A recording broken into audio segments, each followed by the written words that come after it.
ഇതെങ്ങനെയാണ് ഓരോ ഇടങ്ങളിലും പ്രവർത്തിച്ചുകൊണ്ടിരിക്കുന്നത്? ഞങ്ങളുടെ റിപ്പോർട്ടർമാർ തയ്യാറാണ്. ഓപ്പറേഷൻ തൂഫാന്റെ ഭാഗമായി നടത്തിയ പരിശോധനയിൽ മുഖ്യ ലഹരി വിതരണക്കാരൻ ഇന്ന് കൊച്ചിയിൽ പിടിയിലായി. അസം സ്വദേശി ജില്ലുൽ ഹക്കിനെയാണ് ഡാൻസ് ഓഫ് പിടികൂടിയത്. 5 കിലോ കഞ്ചാവും 8 ഗ്രാം ബ്രൗൺ ഷുഗറും പിടിച്ചെടുത്തു. നേരിട്ട് പണം കൈപ്പറ്റാതെ QR കോഡ് വഴിയാണ് ഇയാൾ ഇടപാടുകൾ നടത്തിയിരുന്നത്.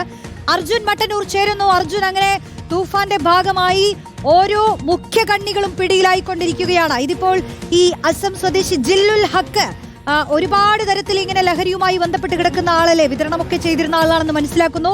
5 കിലോ കഞ്ചാവും 8 ഗ്രാം ബ്രൗൺ ഷുഗറും പിടിച്ചെടുത്തിരിക്കുന്നു അല്ലെ? എങ്ങനെയാണ് ഇദ്ദേഹത്തിലേക്ക് എത്തിച്ചേർന്നത്? ഇദ്ദേഹത്തിന്റെ ഇടപാടുകൾ എങ്ങനെയായിരുന്നു? റോഷ്നി, ഏറ്റവും പ്രധാനപ്പെട്ട കാര്യം ഇത് ഇടനിലക്കാർക്ക് അപ്പുറത്തേക്ക് ഇത് വിതരണം ചെയ്യുന്ന പ്രധാന കണ്ണികളിലേക്ക് അന്വേഷണം പോകുന്നു എന്നുള്ളത് തന്നെയാണ്. അങ്ങനെയാണ് ജില്ലുൽ ഹക്കിനെയും പോലീസ് വലയിലാക്കിയത്.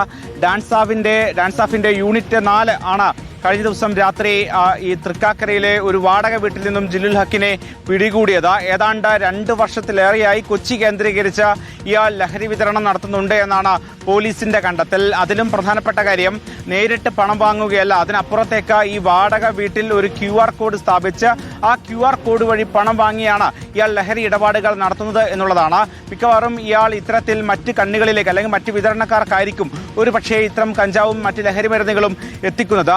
അവർ മറ്റ് സാധാരണ ആളുകളിലേക്കും ലഹരി ഉപയോഗിക്കുന്നവരിലേക്കും ചില്ലറ വിൽപ്പനക്കാരിലേക്കും എത്തിക്കുകയാണ് പതിവ് എന്നാണ് പോലീസ് പറയുന്നത്.